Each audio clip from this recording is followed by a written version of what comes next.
Take me where you want to go, make it anywhere at all. This is the first line of a song called Travel by Richard Maltby Jr. from the musical Starting Here, Starting Now. It's not your typical musical, it's more of a review, and it's made of a bunch of leftover songs from other shows that he and his collaborator David Shire wrote, but that weren't used or that appeared in unsuccessful productions. Their writing tends to create whole stories in each song, which means that each piece can stand alone as a piece of theater on its own. Because of that, Travel is a great audition song. It's easy to lift 16 bars from, and it has a nice build. I was always attracted to its rhythmic pulse and how it speaks to a kind of wanderlust that I think many young people have. But there's more to the lyric when you listen closely. Take me where you want to go, make it anywhere at all. Follow any winds that blow, any course that seems to call. Northward, southward, east or west. Take me different places, show me different faces. That's the life I like best. Travel. The whole song is in this kind of passive tense where the singer speaks of being taken on a journey, not of them going on a journey. There's a powerful sense of dreaming and aspiration in a song like this, but really, that's the case with most real-life travel. Many folks in Cambridge speak of going, especially during the summer, to places like the Cape or the Vineyard or Vermont or Maine. Many are incredibly blessed to have places they can also call home in these locations.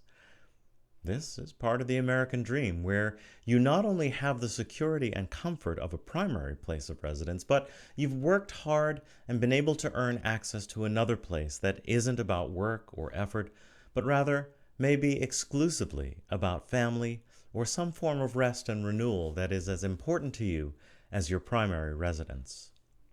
Yet, even having a place like this is in some ways passive. You may have earned it and paid or still pay dearly for it, but what you are asking that second home to do in your life is take you to a place that you cannot access in your everyday life. You put yourself in the hands of that place and hope that it brings you vacation. Even when you go on an expensive holiday vacation to Europe or the South Pacific or the Caribbean, you have to have a good deal of trust. You have to trust that the airplane is safe and well maintained, that the pilot and crew are capable, that the weather will cooperate, and that the accommodation will be what you really want. You have to trust that your interactions with people in a foreign country will not be too difficult and that you will remain safe. If there was any word that I would use to characterize travel of any kind, it's the word trust. But life isn't vacation homes and trips to Rome for most people. Just moving outside of the COVID bubble and back into life may be the greatest accomplishment for some people this year. Going to the corner store or a doctor's appointment, or even the neighbor's apartment across the hall. These all may feel like a huge accomplishment, and they are. You see, any kind of travel, no matter what the distance or the situation, is always built on trust. For some, travel will always be having to trust that you will not bump up against intentional or casual racism as you enter spaces where you don't belong. For others, travel means trusting that you won't receive sexist verbal abuse on the street. For others, travel means having to trust that you won't cross paths with police or ICE or someone who has an authority to tell you you don't belong. When those trusts are broken, we feel less safe and less eager to travel. We keep to ourselves. We isolate. And yet, for some, travel is a constant state of being, as opposed to a unique or isolated opportunity. By many accounts, people experiencing any kind of homelessness are in a state of travel. a constant state of needing to trust. We recently agreed to let the Harvard Square Business Association place their community fridge along the north side of the church as part of the ongoing emergency COVID response. Making more food more accessible is still crucial right now. The fridge is used constantly by many different kinds of people from around the area. People who are unhoused, people who are well-groomed and headed to work. Hunger does not know any class or income level. Everyone I've seen use this service is in some state of travel, either to or from food. Seeing this happen on our property feels like an embodied expression of our covenant, much like Tuesday meals, to nourish and serve each other, our community, and our world. Still, just yesterday I was informed that there is an objection to this community fridge on our property from the Historical Commission. Now, don't get me wrong, I'm grateful to the Commission for their support of our project to restore and make our building more accessible. They are great champions of protecting history and of how we show up in Cambridge. But the question arises, when does holding on to the past become an obstruction to the needs of the present, let alone the future?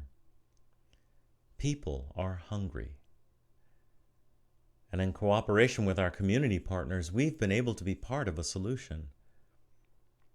Being part of the solution has come about by providing a way for hungry people to trust that they can get food, no questions asked. Our hosting the community fridge, even temporarily, so that it doesn't have to disappear, lets us contribute some small safety to those who are forced to live in a state of travel. I hope we're not forced to close it down. Take me where you want to go, make it anywhere at all. Do you ever consciously trust like that? Do you just trust like that without being conscious of it? How are you privileged to be able to make all the assumptions about when, where, and how you travel? If you had no choice but to travel, would you be able or willing to trust in the journey? The other thing about this song, Travel, is that it's actually a love song. It is not just about physical travel.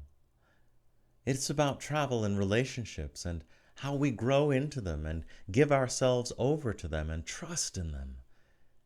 In the middle of the song, there's a line. As the wife says, or the husband, as they're starting off on their life, "Take me where you want to go, I will sail along with you." The more I look at this song, the more I recognize that this is why we have covenants to hold us in relationship. As spiritual community, we are traveling both separately and together. We are on a journey together, and as with any other travel, there must be trust. Trust in best intentions, trust in outcomes, trust when there is an ask for help. A covenant isn't an invitation to interrogation or a debate. It's a promise to travel together and to protect what is sacred to us all. Knowing all this as background for the song and thinking deeply about how trust is foundational for travel, I think the odd twist at the very end of this song suddenly makes more sense. Sweep me off on our way. I am at your command.